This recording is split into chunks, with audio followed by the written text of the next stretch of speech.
हाँ जी, आज सुबह 4:25 पे हमारी हरिद्वार से गाड़ी आ रही थी पानीपत के लिए।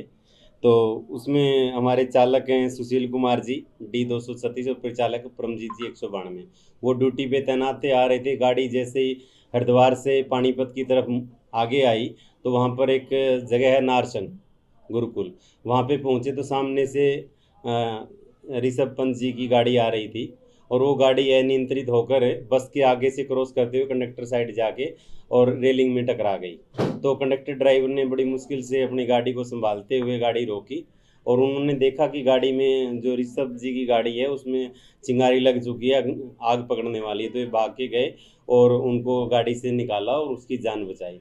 उसी उपलक्ष्य में आज जैसे ही हमें पता लगा तो हमने चालक परिचालक को कार्यालय में बुलाया है, और उसको उन्हें हमने सम्मानित किया है उनको। और वो इन्होंने अपने कर्तव्य धर्म के साथ साथ एक उत्कृष्ट मानवता का कार्य करा है। तो एक बहुत ही सराहनीय कार्य है। और मेरा इसमें सभी चालक परिचालकों, पूरे राज्य परिवहन के जो चालक परिचालक हैं, उनसे निवेदन है कि वो भी जब रोड पे चलते हैं तो सारा सुरक्षा सड़कों सुरक्षा के जो नियम हैं उनका पालन करें, रोड यूज़र्स का। और यथा ज़रूरत पड़ने पर अन्य रोड यूज़र की सहायता करें। जैसे इन्होंने उत्कृष्ट उदाहरण पेश किया, इसी तरह से सभी चालक परिचालक हैं, इससे शिक्षा लें, प्रेरणा लें और अन्य रोड यूज़र्स की सहायता करें।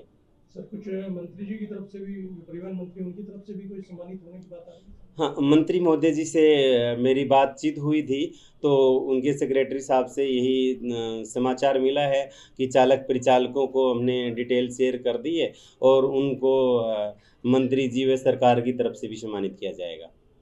मंजर को देखते हुए रोंगटे खड़े हो जाते हैं।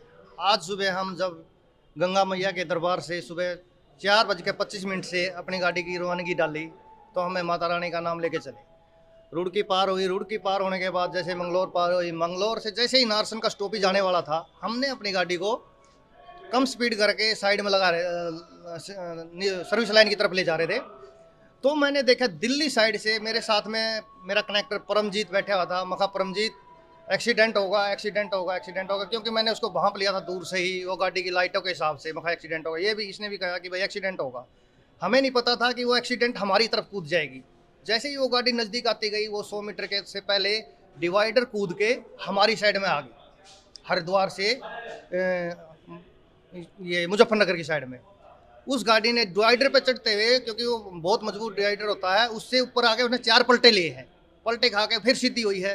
सीधी होकर जैसे ही वो हमारी तरफ चली, हमने देखा भाई आज तो बिल्कुल ही बचने का नाम नूम के, क्योंकि सीधी आमने सामने की टक्कर है।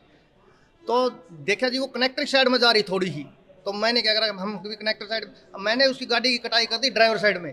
जैसे ही थोड़ा फासला मिला, क्योंकि 50 मीटर में फासला बन गया, वो गाड़ी साइड में निकल के आगे डिवाइडर से टकरा गई और वो गाड़ी घूम गई। जिससे मैंने जल्दी से उतरा, मेरा कनेक्टर उठा कनेक्टर साइड से, हमने दोनों को देखा, वो आधा बाहर था। ठीक है, हम बाहर था तो मैं ये तो एक्सपायर हो चुका है। हमने उसको घसीट कर बाहर निकाल दिया, उस पर कच्चे वाले उस पर डिवाइडर पर ले गए। मैंने बाप उसको छोटा, मैं ये परमजीत उसके साथ था। मैंने देखा भाई गाड़ी में कोई पर्सन, कोई बच्चा, कोई बुजुर्ग, कोई लेडीज तो नहीं है, क्योंकि गाड़ी में इस टाइम तो कोई न कोई पर्सन होगा। मैं इतने में वो होश में आ गया, थोड़ा बोलिया वो बोले अब इसमें कोई नहीं। मैं भाग के, मैं कहा भाई साहब इसमें गाड़ी के ड्राइविंग कौन कर रहा था? बोला मैं ही कर रहा था। मैं कहा कोई इसके अंदर और? बोला कोई नहीं। मैंने उस पर विश्वास नहीं किया। मैं कहा कोई बात नहीं, नया सा एक्सीडेंट कैसे हुआ? तो उसने बताया कि मेरी थोड़ी आँख की झपकी लगी। तो मैं फिर, आपको पता था ये कौन है? नहीं हमें नहीं पता तभी था, नहीं पता था। हमें नहीं पता था सर इसके बारे में। हम तो एक आम इंसान है, हम इंसानियत का परिचय देते हुए हम तो उसकी वो कर रहे, हेल्प कर रहे थे। भाई कोई भी हो सकता है इसमें, ये थोड़ा है कि हम क्रिकेटर का या कोई प्रधानमंत्री का उसकी हेल्प करेंगे। हम तो गरीब आदमी करते, क्योंकि हम तो सवारी उस यात्री की करवाते हैं जो गरीब है, उसी रथ के हम वो है।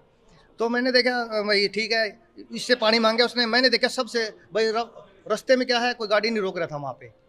दिल्ली साइड से गाड़ी आ रही थी, मैंने वो पोल जिस पे टकराई थी, मैंने भाग के वो 3 आदमियों के साथ वो सीधा कराया, क्योंकि ईश्वर पंत के साथ बैठा था ये। मैंने भाग के फिर ये हरिद्वार के साइड में रीलिंग टूटी हुई पड़ी थी। मखा इससे तो कोई बड़ा हादसा होगा, क्योंकि मेरी जिम्मेवारी जो है, मैं एक ड्राइवर, मैंने पता है क्या चीज़ हो सकती है। मैंने जी मैंने उसको ठीक कराया, रेलिंग को सीधा कर दिया। ठीक है, फिर हमारी इसके पास आया, इसने इतने उस चद्दर लेके एक यात्री से, हमारे साथ 4-5 यात्री थे हरियाणा के, उन्होंने हमारी बहुत हेल्प करी, बहुत हेल्प करी। पहचानता था उसको। जैसे ही हमने गाड़ी से बाहर निकाल के वो डिवाइडर पे लेटाया ना, तो उसकी पिच बैक साइड में चोटें ज़्यादा थी, हमने उसको छाती के बल लेटा दिया था। तब तक ये पोल ठीक कर पोल उठाने चला गया। मैं बोला भाई एक्सीडेंट और भी होंगे यहाँ पे, सर्दी का मौसम है, ज़्यादा एक्सीडेंट होंगे। तो मैंने बोला इसको भाई तू वहाँ जा, मैं हूँ इसके पास में। तो वो खुद ही वो पूरा चेहरा उसका ब्लड में सना हुआ था। मैंने उसको पूछा भाई कौन है तू, कहाँ से है? तो वो बोला मैं ऋषभ पंत हूँ। कौन ऋषभ पंत? तो वो बोला मैं भारतीय क्रिकेटर, इंडियन टीम का क्रिकेटर ऋषभ पंत हूँ। तभी मैंने दूसरी सवारी से चद्दर लेके उसको उठाई, उसको मैंने उठाना चाहा, तब तक ये भी आ गया, वो मेरे से उठा नहीं। मैंने 2 सवारियों की और सुशील की मदद लेके उसको उठाया, जो उसका पैर टूटा हुआ था। वो बोला मेरा पैर टूट गया भाई। हमने उसको दिल्ली वाली साइड, जो दिल्ली से रुड़की सड़क जाती है, उसके डिवाइडर पे बैठा दिया और वहाँ एक सवारी को खड़ा कर दिया, भाई इधर कोई गाड़ी ना आए, आप आ देते रहना, भाई यहाँ कोई बैठा है। तो वो बोला भाई मेरे को पानी पिला दो। मैंने बोला भाई अभी गर्म खून है, पानी मत पी दूँ। तो माना नहीं वो। फिर मैंने सुशील को बोला भाई सुशील किसी सवारी से पानी लेके आ। तब तक सुशील पानी लेके आया, तब तक उसने अपनी मम्मी का नंबर बताया। मेरा नंबर तो था एम्बुलेंस पे बिजी। मैंने किसी सवारी को बोला भाई आप इसका फ़ोन नंबर मिलाओ और उसके घर कॉल करो। तो उसकी मम्मी का नंबर आया स्विच ऑफ है। तो वो बोला मम्मी सॉरी होगी भाई। तब तक एम्बुलेंस आ जाती है। तो उसके कुछ पैसे थे, थोड़े बहुत 5-7 हज़ार रुपये थे, वो एक सवारी ने इकट्ठे किए थे। वो सवारी से मैंने उसको दिलवा दिए और पूरा सामान इकट्ठा करवा के एम्बुलेंस में रखवा के, और उसको मतलब एम्बुलेंस वालों को बोल के भाई किसी अच्छे हॉस्पिटल में लेके जाना, ऐसे ऐसे एक क्रिकेटर है।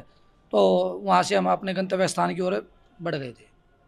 कितनी देर में जो गाड़ी है पूरी आग में गिर गई? 5 से 6 मिनट में गाड़ी पूरी आग में होगी थी। जब आपने निकाला क्या आग लग चुकी थी?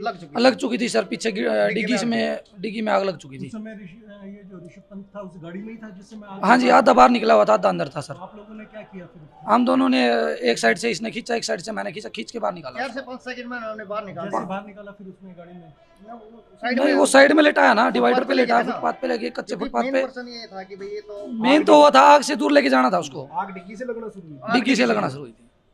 ऋषभ पंत जो था वो डिग्गी से हाँ जी, पूरी धूं करके गाड़ी हमारे सामने ही चढ़ी है बिल्कुल।